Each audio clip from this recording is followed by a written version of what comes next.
Como escolher a bike certa e quais são as informações que eu preciso saber quando eu vou começar a pedalar? Muita gente nos manda mensagem através do YouTube, através do nosso Instagram, com perguntas a respeito desse assunto, né? Quais são as informações que eu preciso saber no momento de escolher a minha bicicleta? Bom, se você tem dúvidas sobre isso, fica com nós até o final do vídeo e descubra tudo sobre o assunto. Eu sou o Cássio Lima e essa aqui é a Escola para Ciclistas.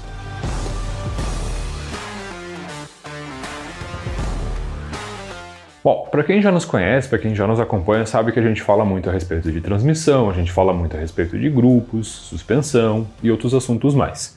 Porém, a gente tem uma parcela do nosso público aí que tem perguntado informações mais básicas, né?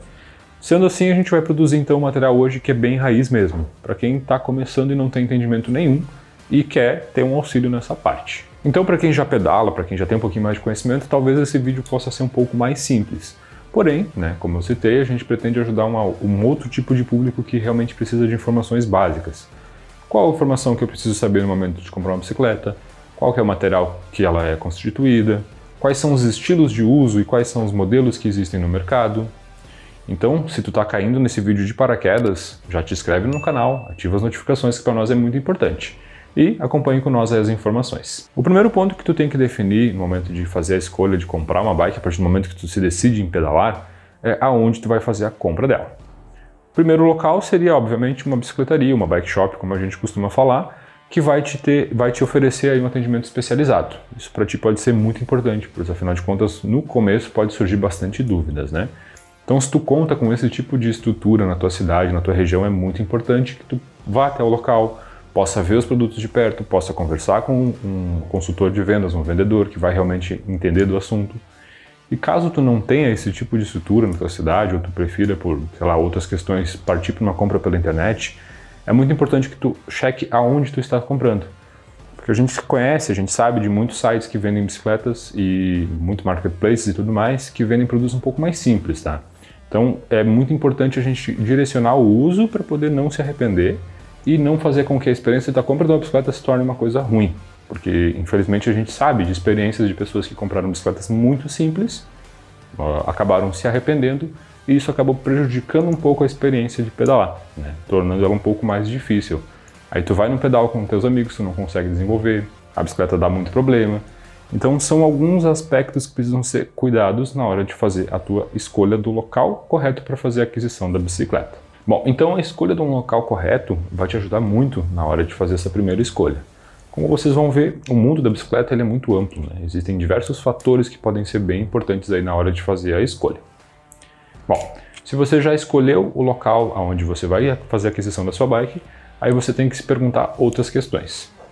É muito importante saber qual que é o seu estilo de uso, se tu pretende fazer uma prática esportiva, se tu pretende só passear com a tua bicicleta, se tu quer uma bike para praticar mountain bike, se tu vai usar ela mais urbano. Então, existem algumas diferenças de cada equipamento que podem ser citadas nesse ponto, pois afinal de contas, tu não precisa investir numa bike de carbono para ir até o trabalho diariamente. E mesmo, tu não vai usar uma bike muito simples para fazer competições, Então, existe um mundo de diferenças aí que a gente precisa avaliar. Então, definidos esses pontos, a gente daí sim entra propriamente nas bikes, Vocês vão ver, a gente trouxe alguns modelos para a gente poder ver um pouco mais de perto, que existem diversos modelos, diversos tamanhos e diversos usos diferentes. A gente vai trazer as bikes aqui para poder dar uma analisada. Bom, o primeiro modelo que a gente trouxe é a clássica Aro 26. Muito se usou a Aro 26 no passado, atualmente as bikes migraram muito mais para o uso da tamanho de Aro 29 e 27,5, mas o 29 é o mais convencional. Quando eu falo de Aro 26, me refiro ao tamanho da roda, que são 26 polegadas de tamanho. Este modelo, por exemplo, é um modelo de uso urbano, uma Caloi Comfort 400. Como diz o nome, já é para ser uma bike bem confortável. A posição de pilotagem dela é um pouco mais estável, onde o ciclista fica com a coluna um pouco mais reta. Ela vai te oferecer um sistema, um conjunto como um todo para uso urbano, pneus lisos, ela vai te oferecer o suporte para o pezinho. Então, no momento que tu vai parar, tu pode botar o pezinho para deixar a bike em pé. Uma bike bem confortável mesmo, Esta, no caso, é uma bike de alumínio com aro 26. Um outro exemplo de bike já com aro 29 vem a ser esse modelinho que eu trouxe aqui, que é uma Caloi Explorer Equipped. Bom, para uso urbano ela é ideal, pois afinal de contas ela vai te oferecer o bagageiro, que é onde tu pode ali botar alguma coisa para transportar, Tu tem essa opção de fechamento. Ela também tem paralamas, né, para o uso urbano, onde tu está indo para o teu trabalho e vai passar numa poça de água, por exemplo, previne que tu não suje tua roupa, então te facilita bastante. Porém, ela já vai te oferecer alguns recursos a mais, que são o sistema de transmissão, afinal ele vai ter um sistema de marchas um pouquinho mais completo. Consequentemente, tu vai conseguir subir, descer algum morro, fazer alguma escalada quando necessário, depende da tua região, depende da tipografia da tua cidade aí. Aqui ainda falamos de conforto, tá? Uma bike que vai te oferecer um pouco mais de conforto devido à sua posição de pilotagem mais estável também. Novamente, né? Bike de uso urbano, uma bike que comporta diversos estilos de uso para quem quer se deslocar no dia a dia. Não seria uma bike indicada para prática esportiva no primeiro momento, até devido ao seu peso e tudo mais. Então a gente tem um outro modelo muito convencional de uso atualmente, é o Aro 700. O Aro 700 ele é uma variação de tamanho de pneu também, tá? Então a gente tem o 26, o 700 e o 29. A característica principal do Aro 700 é ele ser um pouco mais fino, certo? Ele não tem garras, ele não é um pneu tão robusto assim e, consequentemente, é uma bike de uso urbano, tá? É muito utilizado para bikes de uso urbano nesse aspecto aqui. Aqui a gente está falando de um modelo da Sense, modelo Urban, né? Como já vem, o próprio nome já vem de um apelo. Ela é uma bike para quem vai se deslocar no dia a dia e quer um produto um pouquinho mais completo, um pouquinho mais fora do convencional, fora do padrão mais básico de bicicletas. Então ela vai te oferecer alguns recursos, como o protetor de corrente, por exemplo. Isso é um item que às vezes a gente até passa despercebido, mas como é uma região que tem bastante graxa, acontece muito de tu sujar a tua barra da calça quando tu está pedalando. Então aqui eles já oferecem um modelinho que vai ter esse protetor de corrente, que vai fazer com que tu não suje com tanta facilidade. Vai te oferecer manoplas mais ergonômicas para pilotar com um pouco mais de conforto, para passar por buracos. São modelos que, eventualmente, né, claro, vai de cada empresa, mas a Sense, por exemplo, já envia junto com uma bolsa costurada à mão, que tu pode ali carregar algum celular, carteira, chave, alguma coisa desse gênero. Então é um estilo de bike de uso mais urbano, porém mais completa. Então ela vai te oferecer um pouquinho mais de conforto, também em alumínio, tá? Passado então as bikes de uso urbano, a gente começa a entrar nas bikes de mountain bike. Ou, né, um conceito que muita gente conhece é a bike todo terreno, né, o BTT. Ela é o estilo de bike que pode ser utilizado tanto no asfalto quanto na estrada de chão. A gente trouxe um modelo aqui para exemplificar isso, tá? Modelinho da Odd, modelo Hacker HDS. Ela também vai ter o Aro 29, né, assim como a Caloi Explorer, porém aqui a gente já vai ter o uso mais indicado para esporte, né? Para quem realmente quer praticar um pouquinho mais do esporte, para quem quer começar a fazer trilhas, para quem quer começar a fazer aquele pedal um pouquinho mais longo do final de semana, porém ainda vai utilizar ela para o dia a dia, né? É uma bike que te oferece esses dois recursos aí. O que muda basicamente é a questão da formatação dela. Então ela passa a te oferecer uma posição um pouquinho mais agressiva de pilotagem, né? Se a gente for comparar diretamente com um modelo de uso urbano, né? Com uma transmissão já mais voltada para esse recurso e, claro, né, com alguns recursos individuais, como a suspensão com trava. Aqui a gente já vai ver freios hidráulicos, então a gente acaba tendo uma mudança em relação ao estilo da bike, mas tu ainda pode utilizar ela para o teu dia a dia, tu ainda pode utilizar ela para fazer os passeios e os rolês que tu precisa, e no final de semana tu vai pegar ela para fazer um pedal um pouco mais longo com os teus amigos tranquilamente. Outro modelo de mountain bike que é muito convencional, né, a gente acaba vendo com bastante frequência também, são as bikes femininas, né? Elas ganham uma formatação um pouquinho diferente, visando esse público, né? Principalmente devido ao seu formato de quadro. Então um modelo que nem este que a gente trouxe, o modelo da Odd Float HDS, ela vai te oferecer um desenho de top tube um pouco mais baixo. Então faz com que quando a mulher desça do banco, né, ela acabe não se machucando, né, não batendo no quadro. Também acaba sendo um uso um pouco mais urbano e parecido com o da HDS, também para o final de semana. Então tu tem as duas opções de formatação aqui.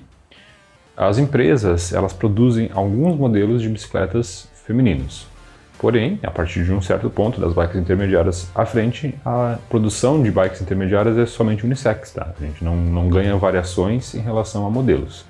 Então modelos como a Intensa, modelos como a Float são mais de entrada, tá? Então a questão comercial, o apelo comercial dessas bikes é mais para quem está começando. Então para você menina que quer começar a pedalar e quer um pouquinho mais de conforto, tem algumas opções, normalmente com grafismos também um pouco mais delicados, né? Enfim, cores um pouco mais femininas mesmo, tá? Posterior a isso, então, a gente entra nos modelos de mountain bike de uso mais intermediário. Aqui a gente já começa a ver uma preocupação um pouquinho maior em relação à performance. Ainda falamos de bikes de alumínio, porém a gente tem uma mudança, por exemplo, um modelo como esse que já vai te oferecer uma coroa só na dianteira, né? Já não tem mais o câmbio dianteiro, isso acaba ocasionando uma redução de peso e um escalonamento de marchas na parte traseira que acaba sendo um pouco mais efetivo, um pouco maior, né? A gente pode até ver aí que ele é mais robusto. Modelos como este que eu tenho em mãos aqui, ele vai te oferecer um sistema de suspensão com trava remota, que é uma facilidade, né, para quem está fazendo um pedal um pouco mais de trilho, um pouco mais de fora de estrada, né, um pedal um pouco mais off-road. Como eu citei antes, a posição de pilotagem já é bem mais inclinada e, claro, né, uma bike com um custo um pouco mais alto. Aqui a gente fala de modelos de alumínio, porém com um valor mais acima em relação ao mercado. E claro, né, ela vai manter a formatação de teado 29, o tamanho de roda dela. Assim como existem as bicicletas de mountain bike, existem também as bicicletas de road bike, ou popularmente conhecida como speed. No Brasil, ela é muito utilizada para pedal de asfalto, né? Basicamente é o uso dela. Ela é uma bike muito mais performática, né, que visa muito mais o uso para quem busca desempenho. Normalmente esse tipo de bike, ela devido à sua formatação, ela é uma bike que não é tão confortável para usar nas estradas esburacadas, nas estradas que vão ter desníveis. Então ela é o estilo de bike que você vai utilizar um pouco mais no asfalto propriamente dito. Então tu vai pegar aquelas autoestradas, tu vai pegar aquelas rodovias e vai pedalar bastante tempo. Essa é a ideia da road bike, ou a bike de estrada, né? O que ela vai mudar basicamente em relação a modelos de mountain bike é o fato de que ela é muito mais leve, né? Ela também vai trabalhar com um aro tamanho 700, porém uma característica de pneu um pouco mais fino, inclusive mais fino mesmo que as bikes urbanas, tá? Outra questão que muda bastante é o estilo de pilotagem dela. Enquanto nos modelos urbanos a gente tem uma pilotagem mais estável, nos modelos de mountain bike a gente tem uma posição semi-inclinada, aqui a posição passa a ser bastante inclinada. Então aqui o guidão ganha uma formatação um pouquinho diferente, que é o chamado drop, né? Onde a posição do guidão vai favorecer a aerodinâmica do ciclista. E claro, ele vai passar mais horas pedalando, né? Então ele vai ter uma mudança em relação ao estilo de pilotagem. Além de tudo, o sistema de transmissão aqui, ele muda devido ao sistema de passagem de marchas, que é o chamado STI, né? Onde ele é freio e trocador de marcha ao mesmo tempo. Muita gente também utiliza esse estilo de bike para uso urbano. Porém, claro, né? Ela recebe algumas adaptações, pneus um pouco mais largos para poder ser utilizada nesse aspecto. Posterior então a tudo isso, a gente começa a entrar realmente nos modelos de bikes mais voltadas para uso agressivo, né? Para uso de competição, para uso um pouco mais específico para a prática esportiva. Por exemplo, as bikes com quadros de carbono. O quadro de carbono ele tem a característica de ser muito leve, né? É um material um pouquinho diferente em relação ao alumínio. Aqui a gente trouxe um exemplo hoje, uma bike full suspension, onde ela vai ter a suspensão dianteira e também a suspensão traseira. Então isso faz com que ela amorteça muito mais os impactos, né? E te torne a pilotagem um pouco mais confortável em situações de trilhas, onde tu precisa transpor obstáculos, tu precisa passar em locais um pouco mais acidentados. Aqui a gente vai falar de produtos com um valor bem mais alto, né? Uma bike hoje de entrada, vamos colocar assim, da parte de carbono, vai custar acima de 12, 13 mil reais para começo, né? Este modelo aqui é um modelo que vai estar na casa dos 30 mil reais. Então, o uso da carbono ele é muito direcionado, né? Como eu disse no início do vídeo, tu não vai usar uma bike de 30 mil reais para andar no dia a dia e fazer compras no mercado, né? Então, apenas para a gente citar a existência dela, a gente trouxe um modelo para a gente poder ver um pouco mais de perto e entender o que muda em relação a uma bike mais simples, né? Uma bike de alumínio ou mesmo uma bike de estrada. Como vocês viram, existem vários modelos, né? Vários estilos de uso, vários estilos de bicicleta e ainda existem muito mais outros, né? Na verdade, a gente nem entrou em todos, porque senão o vídeo ficaria aí com uma hora só falando a respeito dos estilos, né? Além de tudo isso, além de definir o que é o estilo do uso e qual a faixa de investimento, qual equipamento que você vai investir, você vai fazer a aquisição, você precisa ter um outro cuidado que é em relação ao tamanho do quadro da bicicleta. Bom, o tamanho de roda a gente viu que pode ser padrão, né? 26, 700, 29, 27,5, dependendo do uso. Porém, o tamanho do quadro sempre vai mudar. E aí entra um ponto que é muito específico para cada empresa. Empresas que produzem quadros, elas têm as suas próprias variações e as suas próprias medidas. Normalmente, o trabalho de um consultor técnico, o trabalho de um vendedor, ele vai entrar nesse aspecto de poder te indicar o que é melhor de acordo com a tua altura. Mas, né, falando por cima desse assunto, a gente vai ter quadros do tamanho P, o M, o G e o GG. Algumas empresas utilizam nomenclaturas em inglês, né? O S, o M, o L e o XL. Outras se utilizam de tamanhos por números: 15, 17, 19, 21. Assim como nas bikes de estrada a gente usa o tamanho em centímetros, que vem a ser 48, 50, 52, 54. Então, por isso, é muito importante tu ter um auxílio aí nessa hora, nesse momento, para não errar na hora de comprar um quadro. Pois, afinal de contas, se tu tem 1,90 m, tu não vai usar um quadro P. E se tu tem 1,58 m, tu não pode usar um quadro 21, porque isso vai te ocasionar dores, né? E para fechar o ponto em relação ao tamanho do quadro, o tamanho dele, ele segue um padrão, né? É usado uma média para fazer o tamanho, para desenvolver o tamanho da bicicleta. Porém, o ajuste dessa bicicleta, ele é muito específico. E para isso existe um profissional indicado, que é o bike fitter. No processo de um bike fit, você vai alinhar tamanho de mesa, posição do banco, largura total do banco, tudo isso tornando o teu pedal um pouco mais suave, um pouco mais confortável. E claro, você pode fazer bike fit mesmo numa bike de entrada, mesmo numa bike de uso urbano. O bike fit ele é mais voltado para uso em competição, mas para quem quer ter mais conforto mesmo no dia a dia, pode vir a fazer um bike fit sim, que não é problema nenhum. Isso aqui era mais um guia para quem realmente está começando, para quem quer um auxílio, para quem busca um pouco mais de informação a respeito desse mundo gigantesco e maravilhoso que é o mundo da bicicleta. A gente agradece a todos vocês. Qualquer informação que vocês quiserem deixar nos comentários aqui para nós é muito importante, né? É uma maneira da gente quantificar o nosso trabalho aqui. A gente agradece todo mundo e até a próxima. Valeu!